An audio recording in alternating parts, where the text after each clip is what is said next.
হরে কানাই রে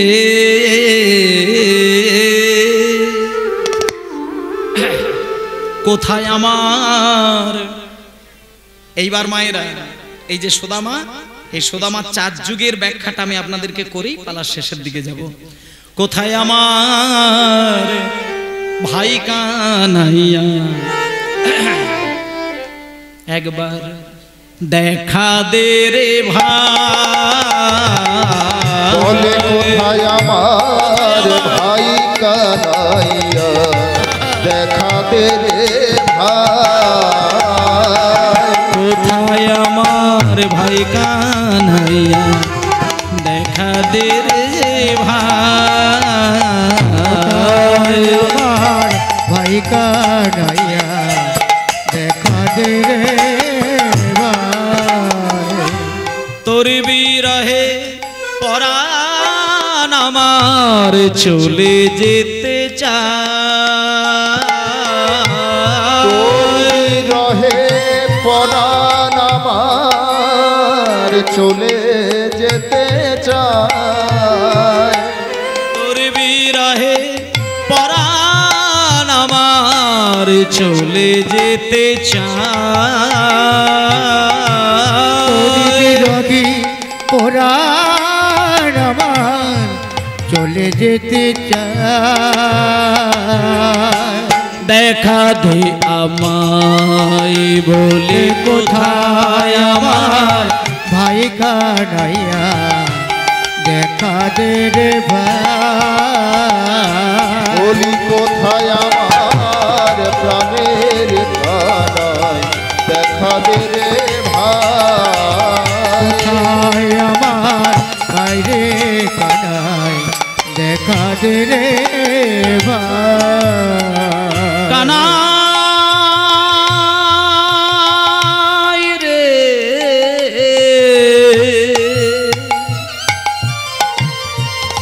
কারা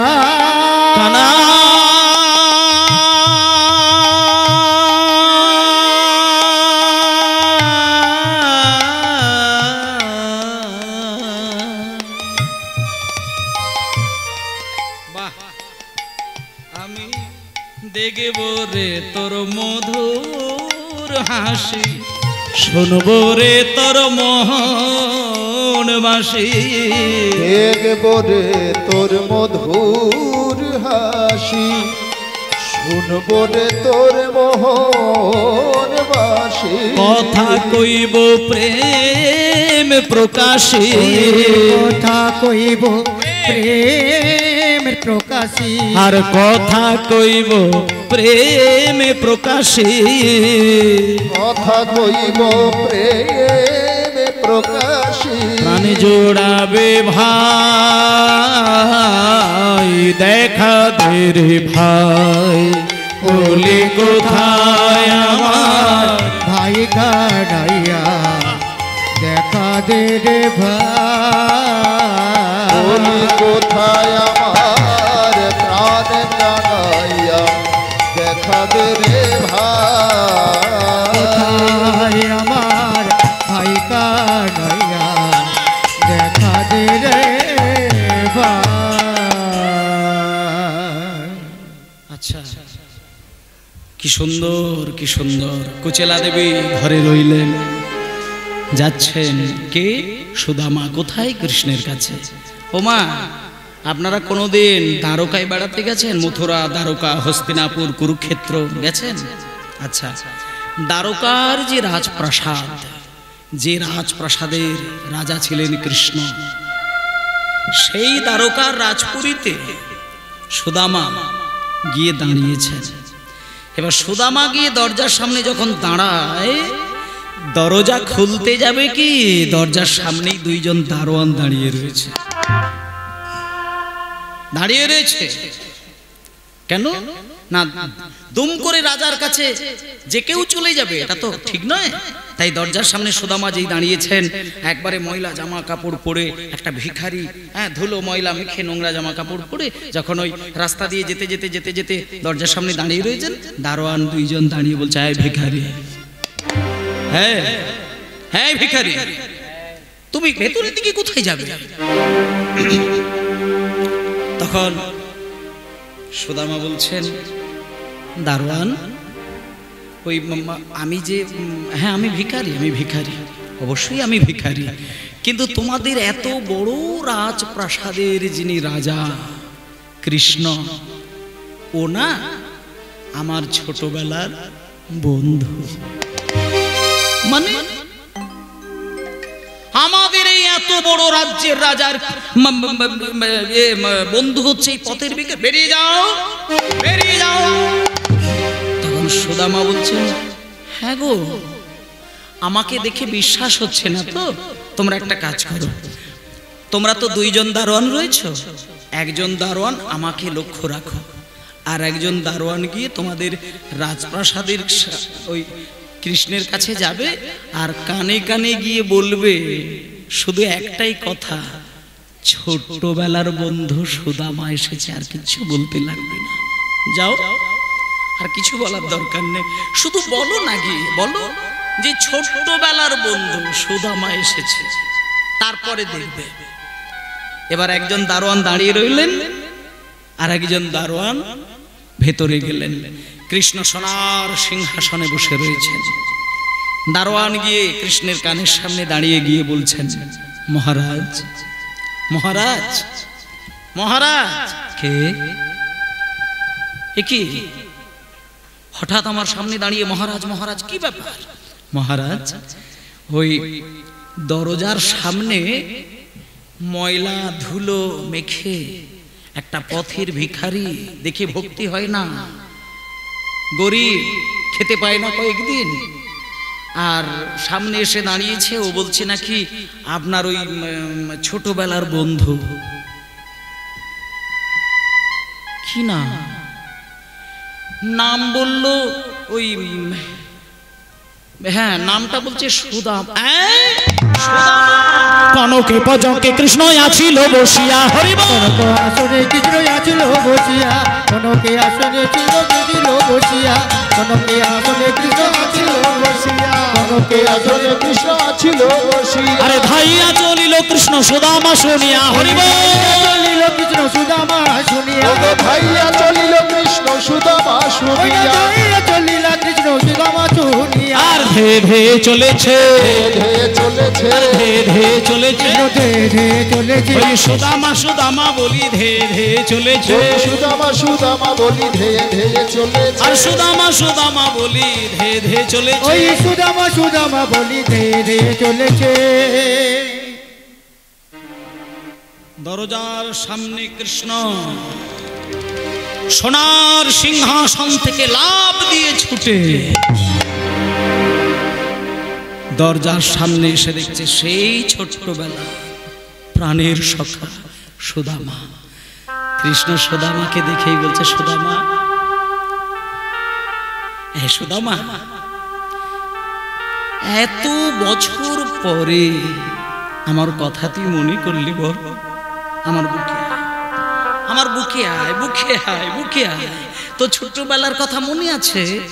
গিরি গোবর্ধন পর্বত আমি তুলে ধরেছিলাম, তুই আমার দুঃখ কষ্ট সহ্য করতে না পেরে কাঁদতে কাঁদতে গিয়ে আমার সামনে দাঁড়িয়ে গরু তাড়ানোর লাঠিটা দিয়ে ঠেকা দিয়েছিলিস, আর আমার দিকে তাকিয়ে তাকিয়ে পাগলের মতো কেঁদেছিলি, মনে আছে তোর?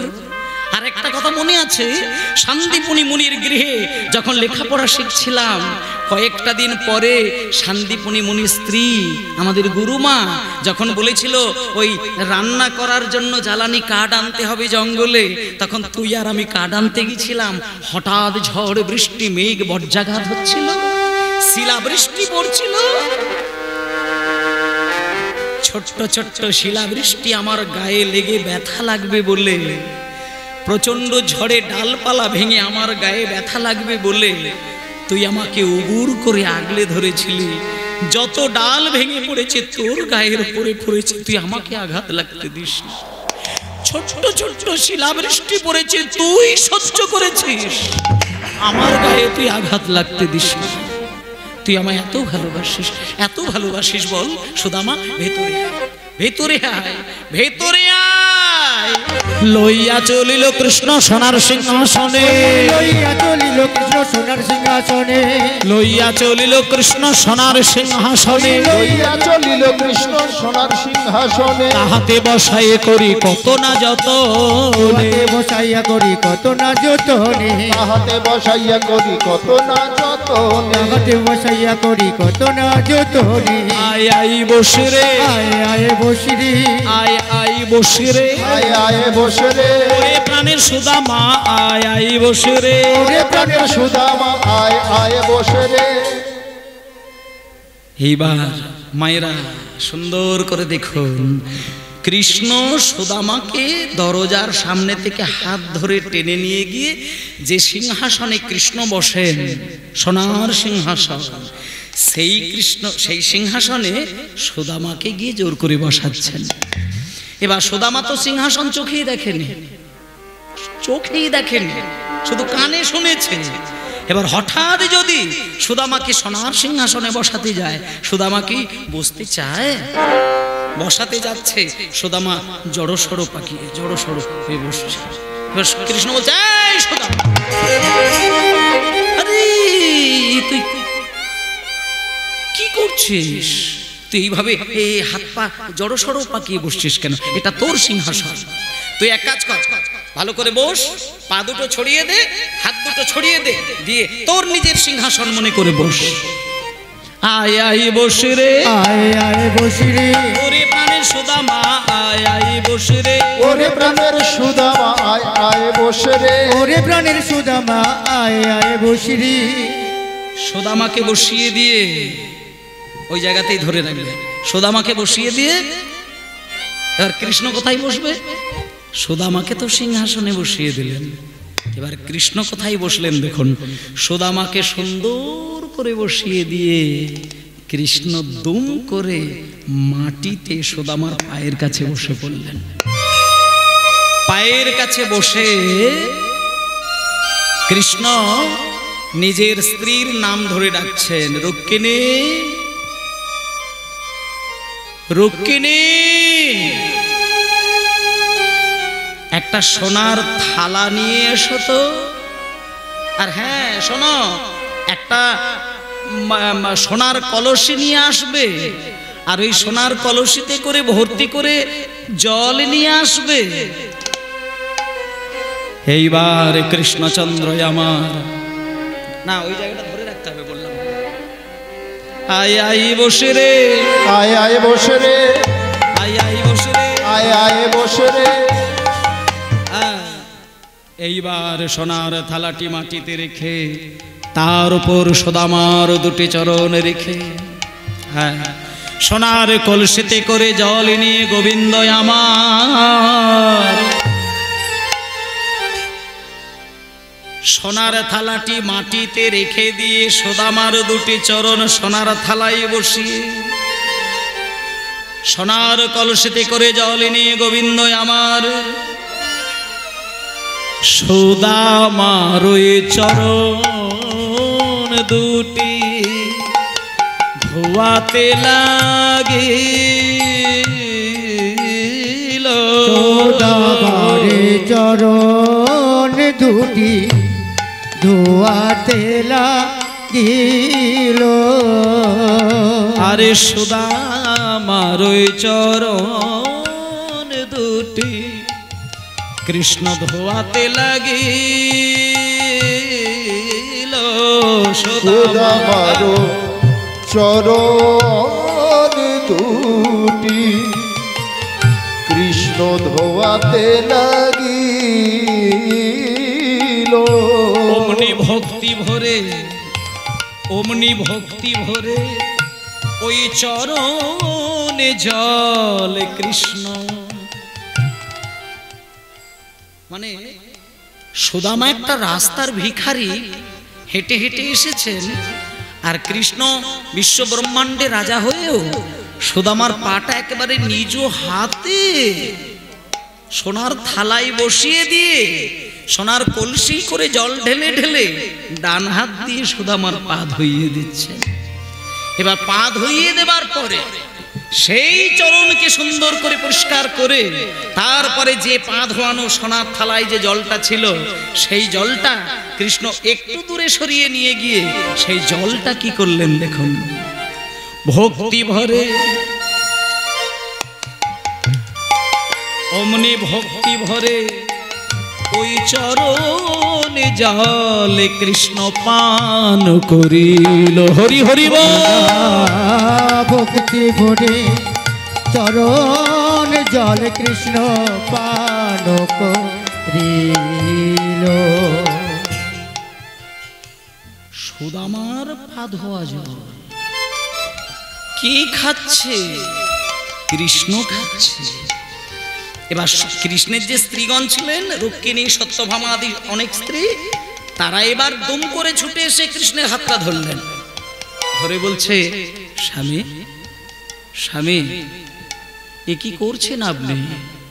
আপনি সুদামার পা ধোয়া জল আপনি খাচ্ছেন, তা খাচ্ছেন তো খাচ্ছেন, একবার পিছন ঘুরে আমাদের দিকে তাকিয়ে দেখবেন না? শোনেন, আপনি সুদামার চরণ ধোয়া জল খাচ্ছেন, কিন্তু একটা কথা বলি, আমরা যেহেতু আমরা সবাই আপনার স্ত্রী, তাই জন্য আমাদের জন্য একটু চরণামৃত রেখে দিও। হরি হরি অমৃত রেখে দিও, চরণামৃত একটু রেখে দিও, চরণামৃত রেখে দিও। আমরা তো আপনার সহধর্মিণী, চরণামৃত রেখে দিও। ওগো আমরা তো আপনার সহধর্মিণী, একটু চরণামৃত রেখে দিও। তোমার সহধর্মিণী, আমরা সবাই সহধর্মিণী রেখে দিও। আচ্ছা, এবার শোনেন, কৃষ্ণ তো পান করলেন আর ওনার স্ত্রীগণ পান করলেন। এবার এ তো গেল পা ধোয়ার পর্ব আর চরণামৃত খাওয়ার পর্ব। এইবার কৃষ্ণ বলছেন, এই সুদামা, যাই হোক অনেক কথাই তো হলো, এবার একটা কথা বলি। এই সুদামা, সুদামা, হ্যাঁ সুদামা, তুই আমার ছোট্টবেলার বন্ধু, তাই একটা কথা আমি তোকে জোর করে বলবো, কিছু মনে করবি না। বৃন্দাবন থেকে আমার কাছে তুই দেখা করার জন্য এসেছিস, আমাকে তুই ভালোবাসিস, তা আমার জন্য কিছু তুই নিয়ে আসিস? যখনই বলেছে কিছু নিয়ে আসিস নি, সুদামা দুম করে মাথাটা নিচু হয়ে গেল। আর যেই মাথা নিচু হয়ে গেল, কৃষ্ণ দেখল সুদামা ছচ্ছর করে চোখে জল ফেলছে। কৃষ্ণ তো হাতটা দিয়ে মুখ, সুদামা তুই কান্নাকাটি করছিস? হাই শোন, কাঁদিস না, কাঁদিস না। আরে বাবা, খাওয়া দাওয়াটাই কি বড় জিনিস? আমি, তুই যেহেতু আমার ছোট্টবেলার বন্ধু, তাই আমি তোকে রসিকতা করে কথা বললাম। কাঁদিস না, কাঁদিস না, শোন, সব ছেড়ে দে, শোন, সব বাদ দে, সব বাদ দে। আরে বাবা, বন্ধুত্বের খাতিরে অনেক কথা হতে পারে, ছেড়ে দে, ছেড়ে দে বাবা, ছেড়ে দে। আসলে সুদামা কেন কাঁদছে? সুদামা দেখছে 4 মুঠো চিড়ে আমি বগল দাবাই করে লুকিয়ে নিয়ে এসেছি, এটা তো কৃষ্ণ জিজ্ঞেস করছে, কিন্তু আমি তো তাকে বলার মতো জিনিস নিয়ে আসিনি। সে বড় মুখ করে আমাকে কিছু চাইবে, আর তার মুখের উপর আমি চিড়ে দেব, এই কষ্টে সুদামা কাঁদতে শুরু করলেন। কিন্তু কৃষ্ণ দেখছে সুদামা কান্নাকাটি করছে, তখন এবার কৃষ্ণ বলছেন, সুদামা কাঁদিস না রে বাবা, কাঁদিস না। শোন, একটা কাজ কর, এতক্ষণ তো তোর সঙ্গে অনেক কথাই হলো, এবার তুই একটু বরং দাঁড়া, আমি একটু তোকে ভালো করে আলিঙ্গন করি, একটু ভালো করে আলিঙ্গন করি। এবার যেই আলিঙ্গনের কথা বলেছে, কৃষ্ণ দেখছে, সুদামা দেখছে সর্বনাশ। কৃষ্ণ যদি আমাকে হাত বাড়িয়ে আলিঙ্গন করে, তা আমারও তো একটা দায়িত্ব থাকবে, আমি তো জড়সড় পাকিয়ে দাঁড়িয়ে থাকতে পারি না। আমার বন্ধু যদি আমাকে বাহু দুটি বাড়িয়ে আলিঙ্গন করে, আমারও তো দায়িত্ব, আমিও তাকে আলিঙ্গন করি। আর আমি যদি আলিঙ্গন করতে যাই তাহলে আমার ওই চিড়ের পুটলিটা তো দুম করে পড়ে যাবে। তাই সুদামা বলছে, কানাই শোন না, আলিঙ্গন করার দরকার নেই, অনেক দূর থেকে হাঁটাহাঁটি করে এসেছি তো, আমার আসলে না খুব কষ্ট হচ্ছে, ওই জন্য আলিঙ্গন করতে হবে না, এমনি কথা বলছিস বল। কষ্ট বলিস কি? সারা জীবন তোকে কষ্ট করতে হবে। শোন, তুই যদি আলিঙ্গন নাও করিস, আমি তোর খুব জোর করে আলিঙ্গন করব। এই বলে কৃষ্ণ আপন শক্তি দিয়া শ্যাম আলিঙ্গন করিল।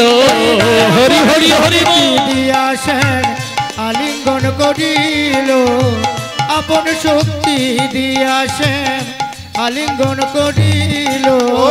আপন শক্তি দিয়া শ্যাম আলিঙ্গন করিল। আপন শক্তি দিয়া শ্যাম আলিঙ্গন করিল। আপন শক্তি দিয়া শ্যাম, বাজনা ধরে রাখবি, ছাড়বি না। আপন শক্তি দিয়া শ্যাম আলিঙ্গন করিল। আপন শক্তি দিয়া শ্যাম আলিঙ্গন করিল। বাহ, হ্যাঁ ধরে রাখবে। চিড়ার পুটলি ভূমে পড়িয়া যে গেল, চিড়ার পুটলি ভূমে পড়িয়া যে গেল। ওই চিড়ার পুটলি ভূমি পড়িয়া যে গেল। আর চিড়ার পুটলি ভূমে পড়িয়া যে গেল। চিড়ার পুটলি ভূমে পড়িয়া যে গেল। আচ্ছা, যখন এবার দুম করে পুটলিটা পড়েছে, সঙ্গে সঙ্গে এবার কৃষ্ণ দেখতে পেয়েছে সুদামা। সুদামা, তাই বলি যে ছেলে সারা জীবন ধরে বেদ পাঠ করে তার আবার এই ছোটখাটো ভুল হতে পারে? ঠিক বুঝতে পেরেছি, তুই কিছু না কিছু আমার জন্য নিয়ে আসবে। শোন, তোর ওই পুটলির মধ্যে কি রয়েছে আমার হাতে দে, দেখি, আমাকে দেখা। এই বলে জোর করে কৃষ্ণ যখন ওই পুটলিটাকে তুলে নিয়েছে, দেখলো পুটলির ভেতরে যেন কি রয়েছে। সুন্দর করে পুটলিটাকে কৃষ্ণ খুলছে। এবার খুলতে খুলতে খুলতে সুদামা, এক সুদামা, হ্যাঁ রে, সত্যি তুই আমায় কত ভালোবাসিস। মানে একজন রাজার কাছে কোন জিনিসটা নিয়ে যাওয়ার দরকার সেটা তুই একমাত্র চিন্তা করেছিস। মানে রাজার কাছে যারা আসে যে কোনো কারণে দেখা করার জন্য, তারা দামি দামি মিষ্টি নিয়ে এসে দাঁড়ায়, আর একভাবে সকলের মিষ্টি খেতে খেতে খেতে খেতে মুখের স্বাদটাই আমার পাল্টে গেছে। তাই তুই আমার মুখের স্বাদ ফিরিয়ে দেবার জন্য এত চিন্তা করে তুই আমার জন্য চিড়ে নিয়ে এসেছিস। তুই আমার জন্য কত ভাবিস বল। শুধু তাই নয়, তুই চিড়েগুলো শুকনো চিড়ে খেতে গেলে আমার মুখের ভেতরটা যাতে ছড়ে না যায়, কেটে না যায়, ছিঁড়ে না যায়, এই কথা ভেবে তুই চিড়েগুলোকে আবার যত্ন করে হালকা জলের ছিটে দিয়ে ভিজিয়ে নিয়ে এসেছিস। সুদামা বলে, কানাই রে,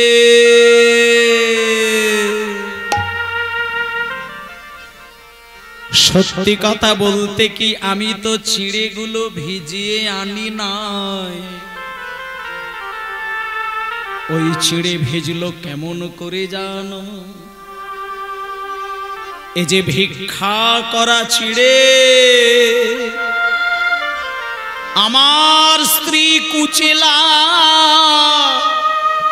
চার দ্বারে গিয়ে 4 মুঠো ভিক্ষা পেয়েছিল ওই চিড়ে। ওই 4 মুঠো চিড়ে আমি আমার আঁচলে সাজিয়ে নিয়ে যখন আমি তোর জন্য আনবো বলে মনে মনে চিন্তা করলাম, তখন আমার একটা কথা মনে হলো। তখন আমি মনে মনে চিন্তা করলাম, যে বদনে ক্ষীর সর ছানা ননি মাখন তুলে দিতে মা যশোদার হাত কেঁপে যেত, যে বদনে পাকা পাকা ফল তুলে দিতে শ্রীরাম সুদামের হাত কেঁপে যেত, সেই বদনে আমি শুকনো চিড়ে কেমন করে দেব, এই শুকনো চিড়ে কেমন করে দেব, এই কথাগুলো আমি ভাবতে ভাবতে আমার চোখের জলে চিড়ে ভিজে গিয়েছে। চোখের জলে হরি বল হরি বল। ভিজে গিয়েছে, চোখের জলে চিড়ে ভিজে গিয়েছে। আমার চোখের জলে চিড়ে ভিজে গিয়েছে। চোখের জলে চিড়ে ভিজে গিয়েছে। আমি কেমন করে দেব বদনে চোখের জল চিড়ে ভিজে গিয়েছে। আমি কেমন করে দেব আপনি চোখের জলে চিড়ে ভিজে গিয়েছে। আমি কেমন করে দেব বদনে আমার চোখের জলে চিড়ে ভিজে গিয়েছে। আমি কেমন করে দেব বদনে চোখের জলে চিড়ে ভিজে গিয়েছে। আমি কেমন করে দেব বদন, যে বদনে ননি তুলে দিতে করে কেঁপে যায়। হরি বল। দেব বদনে আমি কেমন করে দেব বদনে চোখের জলে জলে চিড়ে ভিজে গিয়েছে। হরি বল। আস্তে বললে তবে জয় নিতাই গৌর হরি বল, নিতাই গৌর হরি বল, নিতাই গৌর হরি বল। ভক্তমণ্ডলী মায়েরা, এইভাবে ভিক্ষা করা ছেড়ে চোখের জলে ভিজিয়ে যখন সুদামার কাছে কৃষ্ণের কাছে আনলেন, কৃষ্ণ সুদামার মুখের কথাগুলো ধীর ভাবে শুনলেন। শোনার পরে কৃষ্ণ বললেন, সুদামা কাছে আয়, আমি জগৎপতি ভগবান কৃষ্ণ হয়েও আমি তোর চোখের জল মুছিয়ে দিলাম, আর আমি তোর হাতের ভিক্ষা করা ছিঁড়ে আমার হাতে করে নিয়ে এই ছাদের তলায় দাঁড়িয়ে আজকে আমি প্রতিজ্ঞা করলাম, তুই কাঁদিস না, কাঁদিস না। লোকে আমাকে সোনার থালায়, রূপোর থালায়, তামার থালায়, পেতলের থালায় ক্ষীর, সর, ছানা, ননি, মাখন কত কিছু দিয়ে আমায় সাজিয়ে দেয়, কিন্তু চোখের জলে ভিক্ষা করা চিড়ে নিয়ে তো আমার কাছে কেউ দাঁড়ায় না রে।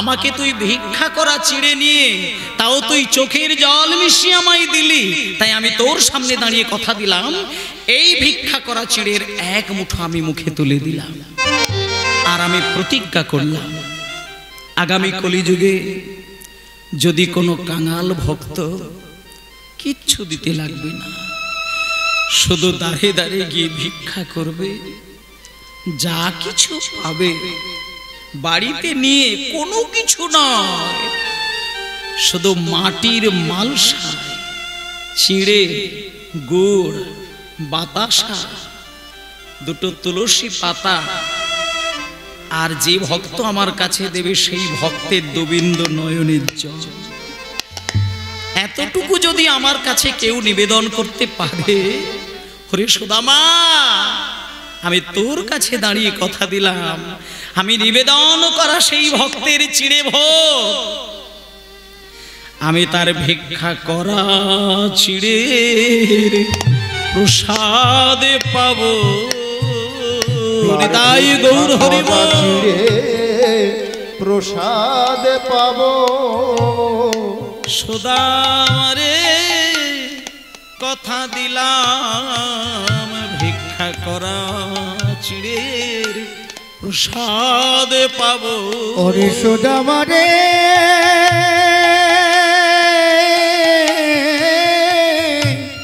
কথা দিলাম ভিক্ষা করা চিড়ে প্রসাদ পাবো।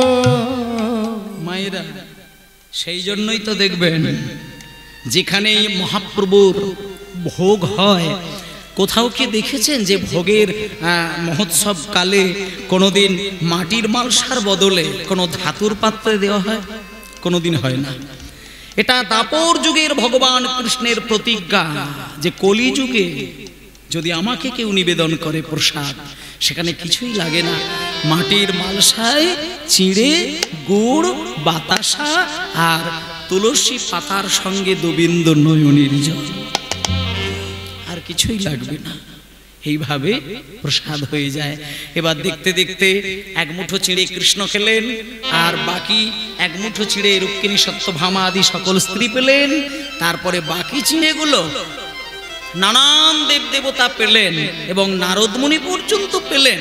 এবং নারদ মুনি সেই চিড়ে পাওয়ার পরে এত আনন্দ হয়েছিল, কৈলাস ধামেতে গিয়ে শিব ঠাকুরের কাছে গিয়ে নখের ভেতরে কণামাত্র চিড়ে প্রসাদ সেটা গিয়ে শিবের বদনে দিয়েছিলেন। মানে একটা চিড়ের টুকরো কুড়িয়ে খেতে গিয়ে নখের ভেতরে একটু কণা লেগে গেছিল, তখন সেই নখাগৃহের প্রসাদ শিবের বদনে দিয়ে দিয়েছিল। এবং সেখানে শিব ঠাকুর এবং নারদ এই মধ্যরাত্রিতে কৈলাস পর্বতে যখন এই সুদামা চিড়ে খেয়ে আনন্দ পেল, তখন এই আনন্দের বার্তা দুর্গা দেবীর কাছে পৌঁছে গেল। এবার দেবী দুর্গা ছুটে গিয়ে শিব ঠাকুরের কাছে গিয়ে বললেন, আর নারদের কাছে, কি নারদ, হ্যাঁ নারদ, তুমি তোমরা মামা ভাগ্নে মিলে মাঝরাত্রিতে এত হই হই করে নাচানাচি করছো, কি তোমাদের আনন্দ হয়েছে? তখন নারদ মুনি বললেন, মামি তুমি জানো না, সুদামা চোখের জলে ভিজিয়ে ভিক্ষা করা চিড়ে নিয়ে কৃষ্ণের চরণে এসেছিলেন, আর সেই চিড়ে সবাই পেয়েছে। কৃষ্ণ পেয়েছেন, কৃষ্ণের স্ত্রীগণ পেয়েছেন, হাজার হাজার ভক্ত পেয়েছেন, আমি পেয়েছি, এমনকি মামাও পেয়েছে। কিন্তু মামি তুমি কিন্তু পেলে না, তুমি চিড়ে প্রসাদ থেকে বঞ্চিত হয়ে গেলে। দেবী দুর্গা সেই প্রসাদ নানানভাবে পাওয়ার চেষ্টা করলো, কিন্তু যখন একান্তভাবে পেল না, তখন দেবী দুর্গা রেগে উঠে বললেন, মানে অভিমানে দুঃখে অনুরাগে বলে উঠলেন, বলছে এই দাপর যুগে সুদামার ভিক্ষা করা চিড়ে প্রসাদ থেকে যখন আমি বঞ্চিত হয়ে গেলাম, তাই আমি এই কৈলাস ধামেতে দাঁড়িয়ে কথা দিলাম, আগামী কলিযুগে পুরীর মন্দিরে যখন জগন্নাথের প্রসাদ হবে, সেই প্রসাদের ভোগের প্রথম হাঁড়ি আগে আমাকে দিতে হবে, তারপরে জগবাসী পাবে। তাই দাপরে যে চিড়ে প্রসাদ থেকে দুর্গা বঞ্চিত হয়েছিল, সেই দুর্গাই যোগমায়া রূপে কলিযুগে পুরীর মন্দিরে প্রথম চিড়ে ভোগের হাঁড়িটা আগে কিন্তু যোগমায়া দেবীর কাছে নিবেদন করা হয়, তারপরে জগবাসী পায়। তাই জন্য আজকে এইভাবে চিড়ে প্রসাদের পর্ব তৈরি হয়ে গেল। কিন্তু ওমা, দেখতে দেখতে তো অনেকগুলো দিনই কেটে গেল, আর ওদিকে বাড়িতে তো ওই সুদামা স্ত্রী কুচেলা দেবী, ও তো একা রয়েছে। হঠাৎ সুদামার কুচেলার কথাটা মনে এসে গেল। যেই কুচেলা দেবীর কথা মনে এসে গেল, সুদামার আর মনটা ভালো লাগেনি। কৃষ্ণকে বলছেন, কানাই অনেকগুলো দিন কাটলো, এইবার আমায় বিদায় দে, আমাকে যেতে হবে, আমি আর থাকবো না। কৃষ্ণ একটা জিনিসের অপেক্ষায় কিন্তু কাটালেন, কয়েকটা দিন সুদামার সঙ্গে কাটালো, কিন্তু কৃষ্ণ একটা কথা চিন্তা করলো যে এই পৃথিবীতে একটা গাছের পাতাও যদি নড়ে, সেটা আমার অনুমতি ছাড়া নড়ে না। এই জগতে কেউ যদি একটা স্বপ্নও দেখে, সেটা আমার অনুমতি ছাড়া দেখতে পারে না। কাজে কে কোন স্বপ্ন দেখে, কার ঘরে কেমন অবস্থা চলছে, কার কতটা দুঃখ, কার কত অভাব, সেটা এই জগতে কেউ না জানলেও আমি সবার খবর রাখি। আমি অন্তর্যামী ভগবান, আমি সকলের অন্তরের ভালো মন্দ, দুঃখ জ্বালা যন্ত্রণা সব বুঝি। তা কাজেই সুদামার সংসারে কতটা অভাব এ কথা আমাকে তো কেউ বলতে লাগবে না। সুদামা এসেছে, আমি আশা করেছিলাম ও যাবার আগে আমার কাছ থেকে কিছু অর্থ চাইবে, টাকা চাইবে, কিছু ধন সম্পত্তি চাইবে। তা না, সুদামা যাবার বেলায় শুধু বললেন, কানাই আমায় বিদায় দে। কৃষ্ণ শুধু সুদামাকে শেষের কালে একটা কথা জিজ্ঞেস করলেন, সুদামা তোর সংসারে কোনো অভাব নেই? সুদামা সঙ্গে সঙ্গে বাহু দুটো বাড়িয়ে কৃষ্ণকে জড়িয়ে ধরে বলছে, কানাই আমার সংসারে কোনো দুঃখ নেই, কোনো দুঃখ নেই, কোনো অভাব নেই, কোনো দুঃখ নেই। আমি পরম শান্তিতে সংসার করছি। তুই ভালো থাকিস, আমি চললাম। আমায় বিদায় দে কানাই, আমি খুব ভালো আছি, তুই ভালো থাকিস, আমি চললাম। যে কৃষ্ণ ভক্তকে দেখেছি ভগবানের নাম নিয়ে কাঁদতে, আর আজকে ভগবান সাক্ষাৎ কৃষ্ণ সুদামার কথা শুনে পাগলের মতো কাঁদতে শুরু করলেন। সুদামা কিচ্ছু বলল না, সুদামা বেরিয়ে যাচ্ছে। কৃষ্ণ সুদামার চোখের দিকে তাকিয়ে মনে মনে চিন্তা করলেন, সুদামা তুই বাড়ি যা, তুই বাড়ি যা। আমাকে তুই ভালোবাসিস, কিন্তু আমার ভালোবাসা তুই বুঝিস না। বাড়ি যা, সব বুঝতে পারবে। এইবার সুদামা যখন বিদায় নিচ্ছে, কৃষ্ণ দাঁড়িয়ে দাঁড়িয়ে পাগলের মতো কাঁদছে। সুদামা বেরিয়ে গেলেন, সুদামা বেরিয়ে গেলেন, সুদামা বেরিয়ে গেলেন। যেতে যেতে যেতে যেতে যেতে যেতে মাঝখানে অনেকগুলো দিন কেটে গেল। হঠাৎ গভীর রাত, জঙ্গল পথে যেতে যেতে একটা গাছের গোড়ায় সুদামা নীরব হয়ে দাঁড়িয়ে আকাশের দিকে তাকিয়ে তাকিয়ে যে কথাটা ভেবেছিলেন সেই কথাটা আমি আপনাদের কাছে বলি। এই কথাটা সুদামার নিজের মুখের বাণী। বাড়ি ফিরতে ফিরতে যে কথাটা উচ্চ স্বরে কাঁদতে কাঁদতে বলে উঠেছিলেন সুদামা। যখন বাড়ি ফিরছে সুদামা চিৎকার করে কেঁদে কেঁদে বুক চাপড়ে বলেছিলেন, কোহাং দরিদ্র পাপিয়া কৃষ্ণ শ্রী নিকেতন ব্রহ্ম বন্ধুর হৃদেশ মহ বাহুভ্যাং পরিরম্ভিত। এটা সুদামার না মায়েরা, সুদামার একেবারে নিজের নিজের নিজের মুখের বাণী। কোহাং দরিদ্র পাপিয়া কৃষ্ণ শ্রী নিকেতন ব্রহ্মবন্ধু হৃদেশ মাহম বাহুভ্যাং পরিরম্ভিত। বলছে কোহাং দরিদ্র পাপী, কোথায় আমি একজন দরিদ্র চরম পাপী। কৃষ্ণ শ্রী নিকেতন, আর কোথায় কৃষ্ণ মা লক্ষ্মীর গৃহস্বরূপ ব্রহ্মবন্ধু হৃদেশ মাহম। যেহেতু আমি তার ছোট্টবেলাকার বন্ধু বাহুভ্যাং পরিরম্ভিত, তাই আমি ভিখারি হলেও পাপী হলেও আমাকে দেখা মাত্রই আমার সেই ছোটবেলার বন্ধু পরম ব্রহ্ম কৃষ্ণ আমাকে দেখা মাত্র ছুটে এসে বাহু দুটো বাড়িয়ে আলিঙ্গন করে বুকে টেনে নিয়েছে। তাই আমি আর কিছুই চাই না হরি হরি হরি কিছুই চাই না হরি। আমি আর কিছু চাই না হরি, আর কিছু চাই না হরি, আমি আর কিছুই চাই না হরি। জন্মে জন্মে বন্ধু হতে পারি, আমি আর কিছু চাই না হরি। আমি জন্মে জন্মে বন্ধু হতে পারি, আমি আর কিছুই চাই না ঘড়ি।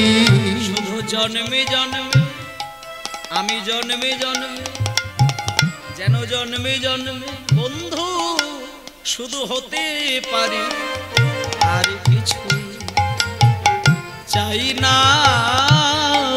শুধু জন্মে জন্মে বন্ধু হতে পারি, আমি আর কিছু চাই না হরি। মায়েরা, তাহলে আপনারা কি এইটুকু বুঝলেন যে সুদামা সত্যিই কিন্তু জন্মে জন্মে ভগবানের বন্ধু? এটা অনেকেই জানেন, অনেকেই জানেননি। বলি একটুখানি, সুদামা তো এটা দাপর যুগের ঘটনা, কিন্তু সুদামার ত্রেতা যুগের একটা গল্প আছে, সত্য যুগের একটা ঘটনা আছে, আবার এই কলি যুগের একটা ঘটনা আছে। এগুলো বলা হলো না, একটুখানি বলে দিই, সংক্ষেপে বলে দিই, যেহেতু মানে না বললে আপনাদের ধারণাটা তৈরি হবে না। তাহলে দাপরে কৃষ্ণ আর সুদামা এরা প্রাণের বন্ধু, এটা জেনে ফেললেন। এবার সত্য যুগে বলে দিই, সত্য যুগে নারায়ণ ঠাকুর কজন ছিলেন? অনেকে ভাবে নারায়ণ একজন, কিন্তু না, এখানেও অনেকের একটু অজানা রয়েছে। বৈকুণ্ঠ ধামে যে বৈকুণ্ঠ লোক, সেখানে চারদিকে চারটে দরজা, আর চারটে দরজাতেই চার নারায়ণের বিরাজ। চারজনেরই নাম বিষ্ণু, তাদের নামগুলো আলাদা আলাদা ছিল। একজনের নাম বাসুদেব, শঙ্কর্ষণ, প্রদ্যুম্ন, অনিরুদ্ধ। বোঝা গেল? বাসুদেব, শঙ্কর্ষণ, প্রদ্যুম্ন, অনিরুদ্ধ। এবার এই চার নারায়ণ যখন ত্রেতা যুগে জন্ম নিলেন, তখন বাসুদেব হয়ে গেল রাম, শঙ্কর্ষণ হয়ে গেল লক্ষ্মণ, প্রদ্যুম্ন হয়ে গেল ভরত, আর অনিরুদ্ধ হয়ে গেল কি? শত্রুঘ্ন। এই তো বাসুদেব, শঙ্কর্ষণ, প্রদ্যুম্ন, অনিরুদ্ধ, আর ওরাই হয়ে গেল রাম, লক্ষ্মণ, ভরত, শত্রুঘ্ন। এবার শোনেন, এই যে বাসুদেব, শঙ্কর্ষণ, প্রদ্যুম্ন, এইটা 3 নম্বর। এই 3 নম্বর যিনি ছিলেন নারায়ণ, তিনি ত্রেতা যুগে ভরত। আর ভরতের মতন ভাই কোন দাদার কপালে যদি আসে, জানতে হবে সেই দাদা কোটি কোটি জন্ম তপস্যা করেছে, তবে ভরতের মতো একটা ভাইকে পেয়েছে। ভরতের মতো ভাই কপালে আসে না, আসে না।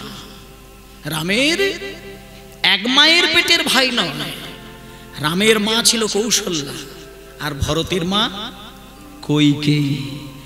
তাহলে রাম আর ভরত এরা 2 মায়ের সন্তান। আর বাবা কে ছিলেন? রাজা দশরথ। রাজা দশরথের কজন স্ত্রী? বলুন কয়জন? 3 জন। কে কে? কৌশল্যা, সুমিত্রা, কইকেয়ী। শোনেন, রামায়ণ যার বাড়িতে আছে একটু একটু ভালো করে পড়বেন।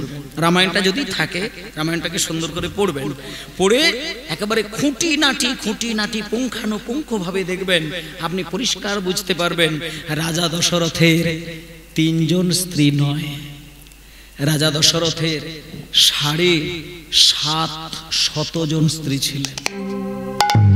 750টা স্ত্রী ছিল রাজা দশরথের। 3 জন স্ত্রী ছিল প্রধান, কৌশল্যা, সুমিত্রা, কইকেয়ী।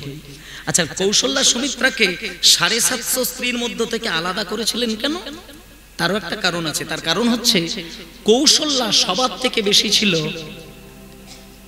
ন্যায়পরায়ণা, আর সুমিত্রা সবার থেকে বেশি সুন্দরী ছিলেন, আর কইকেয়ী সবার থেকে বেশি সেবাপরায়ণা ছিলেন। মানে স্বামীকে সেবা করে করে করে করে নিজের জীবনটা শেষ করে দেওয়া, এটা কইকেয়ী ছাড়া কেউ পারেনি, যেটা আপনারাও কোনোদিন পারবেন না। স্বামীর যে দগ্ধ ঘা, বুড়ো আঙুলের নখের আগা, ভেতরে পুঁজ রক্ত দুর্গন্ধে সারা রাজপ্রাসাদে কোনো স্ত্রী টিকতে পারে না। সেদিনকে রাজা দশরথ অজ্ঞান হয়ে পড়ে রয়েছেন, ধন্বন্তরী কবিরাজ এসে বলেছিলেন তোমাদের স্বামীকে বাঁচানো যেতে পারে একটা ছোট্ট উপায়, কেউ কি তোমরা পারবে? তখন 750 স্ত্রী হাত জোড় করে কাতর প্রার্থনায় বলেছিলেন, হে কবিরাজ ঠাকুর আপনি বলুন, যেন তেন প্রকারে আমরা আমার স্বামীকে বাঁচাবো, আপনি বলুন। তখন কবিরাজ বলেছিলেন, এই যে দুর্গন্ধ পচা গলিত পুঁজ রক্ত ফোঁড়াটা, এই তোমাদের মধ্যে 750 স্ত্রীর মধ্যে কেউ যদি ফোঁড়াটাকে মুখ দিয়ে চুষে ভেতর থেকে পুঁজ রক্তগুলো বাইরে বার করে দিলে নিত্যদিন জিভের লালাটা যদি ভেতর পর্যন্ত আপনি লাগিয়ে দিয়ে দিতে পারেন, তাহলে এই ফোঁড়া সারতে পারে। এ কথা বলার সঙ্গে সঙ্গে 749 জন স্ত্রী নাকে কাপড় চাপা দিয়ে বেরিয়ে গেলেন। কইকেয়ী গেলেন না, স্বামীর চরণে হাত দিয়ে বসে রইলেন। কবিরাজের চোখের দিকে তাকিয়ে শুধু একটা কথা বললেন, কবিরাজ ঠাকুর আমার এই হাতের শাখা, সেথির সেদুর সবই তো স্বামী দেবতার জন্য। এই স্বামী দেবতাকে বাঁচাতে গেলে আমার যদি জীবন শেষ হয়ে যায়, যাক আমি স্বামীকে বাঁচাবো, আমি স্বামীকে বাঁচাবো।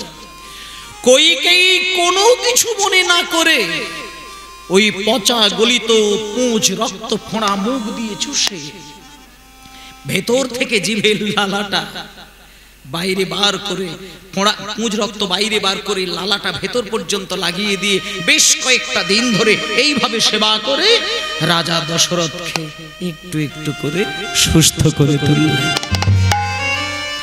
যখন রাজা দশরথ পরিপূর্ণভাবে সুস্থ হয়ে গেলেন, সেদিনকে কইকেয়ীর হাতটা ধরে অন্য ঘরে নিয়ে গিয়ে দরজা জানালা বন্ধ করে দিয়ে বুকে জড়িয়ে ধরে কাঁদতে কাঁদতে কইকেয়ীকে বলেছিলেন, কইকেয়ী আমার 750 স্ত্রী যেটা করতে পারে না, আজকে তুমি সেটাই করলে। বলো আশীর্বাদ হিসেবে তুমি কি চাও, আমি আজকে তোমাকে তাই দেব। কইকেয়ী কি বলেছিল জানেন মায়েরা?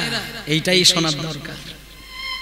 রাজা বললেন আশীর্বাদ হিসেবে তুমি কি চাও বলো, যা মুখ দিয়ে বলবে আমি তোমাকে তাই দেব। বলো তুমি কি চাও? আমার প্রাণ তো চলেই যেত, তুমিই তো বাঁচালে, বলো কি চাও? সারা রাজপ্রাসাদ যদি তুমি চেয়ে বসো আমি তাই দেব, বলো কি চাও?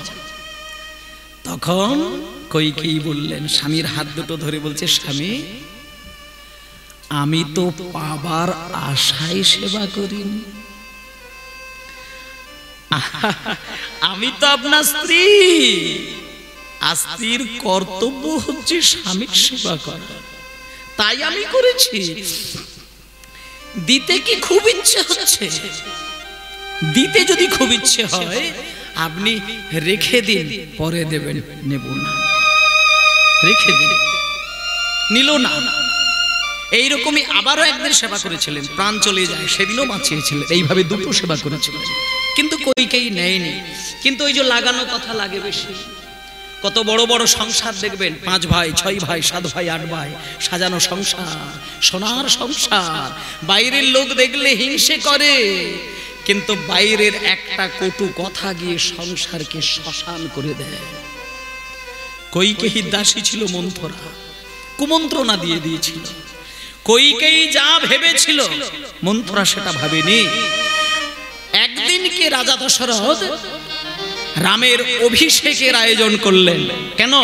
রাজা দশরথ ভাবলেন যে আমার জীবনের নিশ্চয়তা নেই, কখন বলতে আমি চলে যাই, তাই আমার অবর্তমানে যাতে রামচন্দ্র রাজা হয় সেই দায়িত্ব আগে থেকে সামলাবো।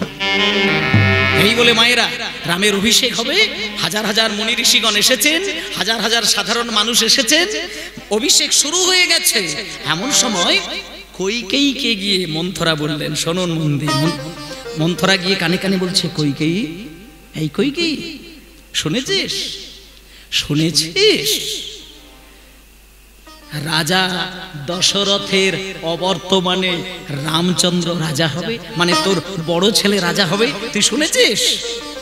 তখন কইকেয়ী বলছে, কি কথা শোনালি রে আমায়? এই মন্থরা, রাম রাজা হবে? আমার কাছে, আমার কাছে।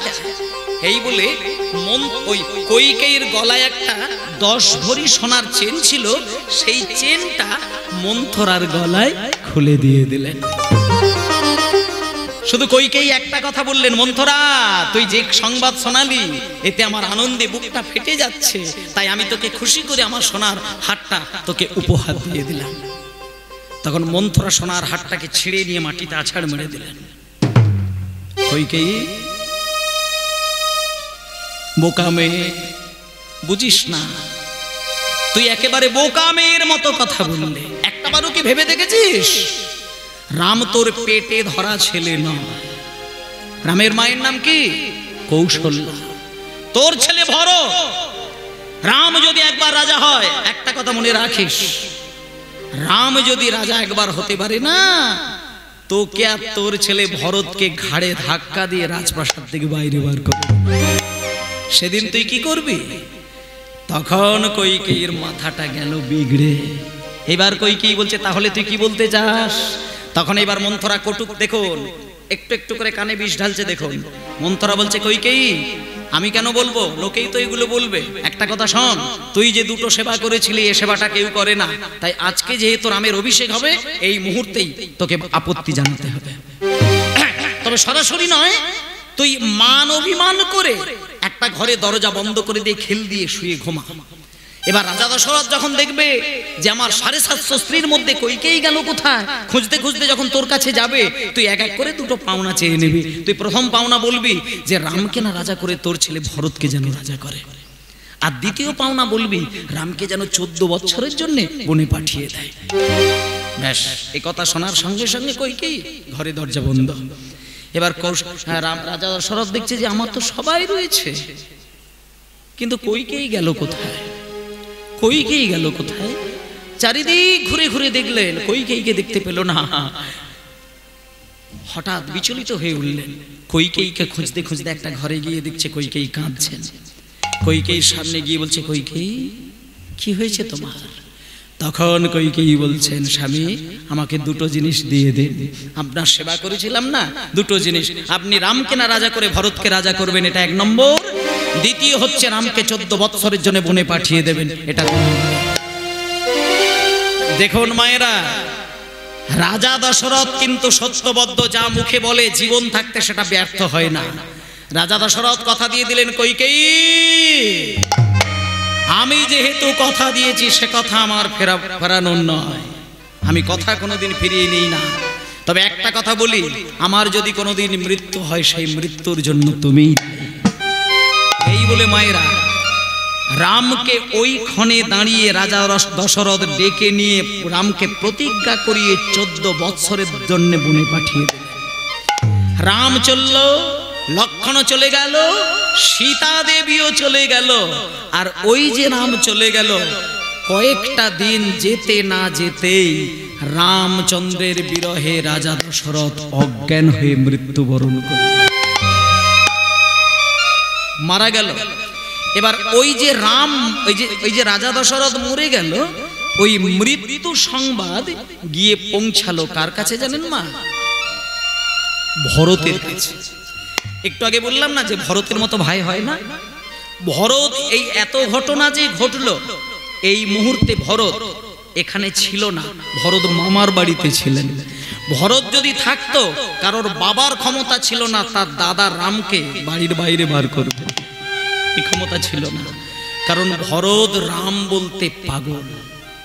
বাড়িতে এসে যখন দেখছে বাবা মরে রয়েছে আর পাশে কইকেয়ী মানে তার নিজের মা কাঁদছে, কিন্তু পাশে রামকে দেখতে পাচ্ছেন না, সীতা দেবী মানে বৌদিকে দেখতে পাচ্ছে না, আবার দাদা লক্ষ্মণকেও দেখতে পাচ্ছে না, তখন পাড়ার লোকে বুঝিয়ে দিল তোমার এই মায়ের জন্যই সর্বনাশ। তখন ভরত মায়ের সামনে গিয়ে বলছে, মা তোমাকে মা বলতে ঘেন্না করে মা। মা রাম রাজা হবে আমি ভরত কত আনন্দের বিষয়, তুমি রামকে বনে পাঠিয়ে দিয়েছো। শোনো মা, ইতিহাস তোমাকে ক্ষমা করবে না মা। যতদিন লোকে ইতিহাস পড়বে, লোকে তোমার দিকে আঙুল তুলে কথা বলবে, এই রকম সৎ মা যেন কারোর বাড়িতে দ্বিতীয় না। মা তোমার মনোবাসটা পূর্ণ হতে দেব না। এই বলে মায়েরা ভরত কিন্তু দাদাকে রাজা করার জন্য রামের কাছে কিন্তু গেছিলেন, কিন্তু রাম কথা রাখেনি। রাম কথা রাখেনি। কেন রাখবে? রাম তো বাবার চরণ ধরে কথা দিয়েছে, কথা তো রাখবে না, রাখলে তো কথা ভেঙে যাবে। যখন দাদা রামের কাছে ভরদ্বাজ মুনির আশ্রমে গিয়ে ভরত গিয়ে আছাড় খেয়ে পড়েছে, রামকে যখন কাঁদতে কাঁদতে বলছে, দাদা তুমি চলো, তুমি চলো, তুমি চলো, আমি ভাই ভরত তোমাকে রাজা করাবো। সমস্ত কথা হয়ে যাবার পরে দাদা রাম ভরতকে বুকে জড়িয়ে ধরে বলছে, ভাই তোর যদি রাজা হতে না ইচ্ছে হয় হবি না, কিন্তু তুই আমাকে আর বলিস না, আমি তোর কথা রাখতে পারবো না, আমি যেতে পারবো না, চলে যা, তুই চলে যা।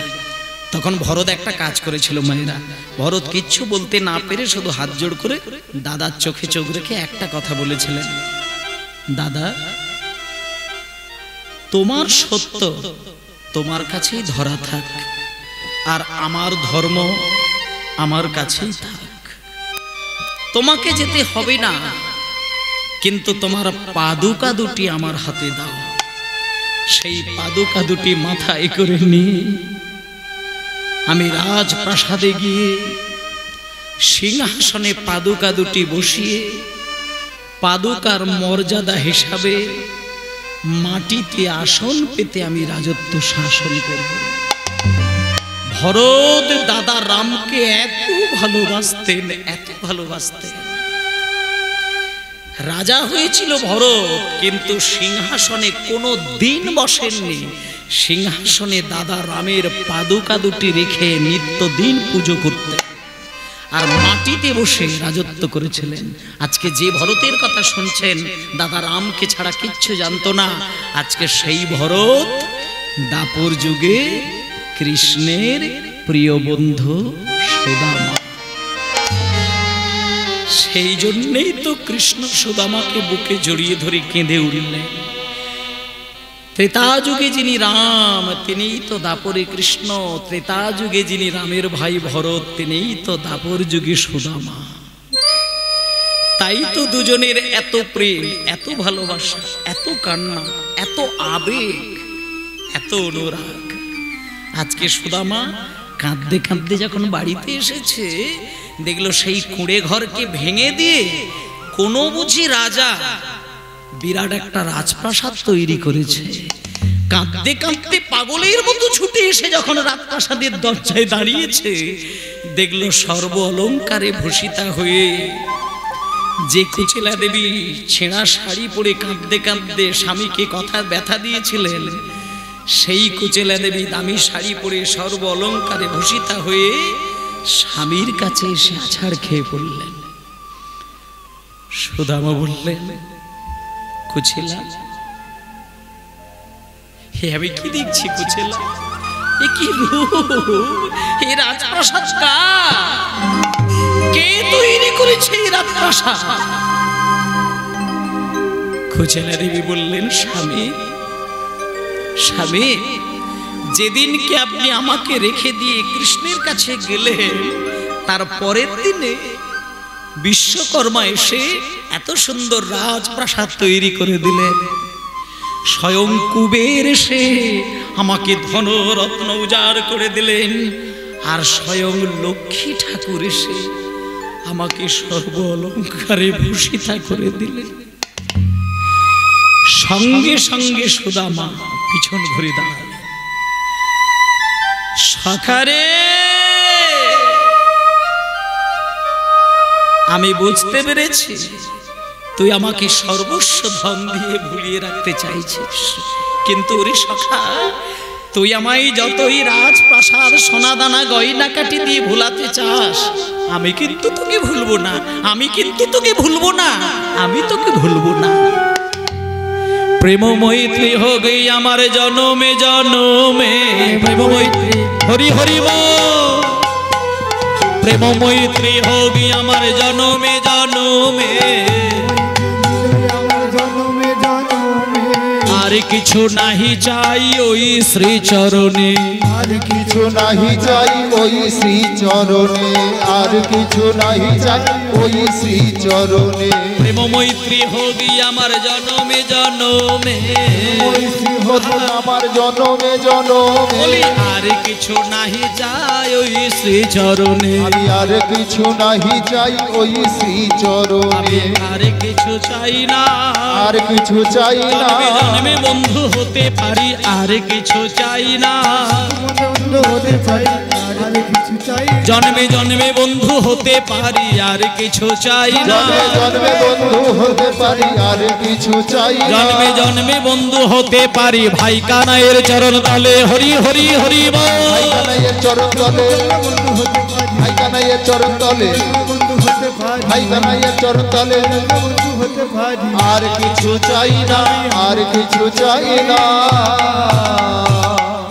তাহলে মায়েরা তিন যুগের বিবরণ পরিষ্কার হলো এবার কলিযুগের ঘটনাটা বলি কলিযুগে ওই সুদামায় দ্বাদশ গোপালের মধ্যে এক গোপাল যার নাম হলো সুন্দরানন্দ পণ্ডিত দ্বাদশ গোপালের একজন যার আশ্রম ছিল যশোর জেলায় বাংলাদেশে এখনো সেই বাংলাদেশের যশোর জেলা রয়েছে আপনারা গেলে সেই সুন্দরানন্দ পণ্ডিতের আশ্রম আপনারা অবশ্যই দেখতে পাবেন যিনি কলিযুগে সেই সুদামারই আর এক অবতার তাই আজকে সবাই মিলে বলুন সুন্দরানন্দ পণ্ডিত কি কৃষ্ণ সুদামা কি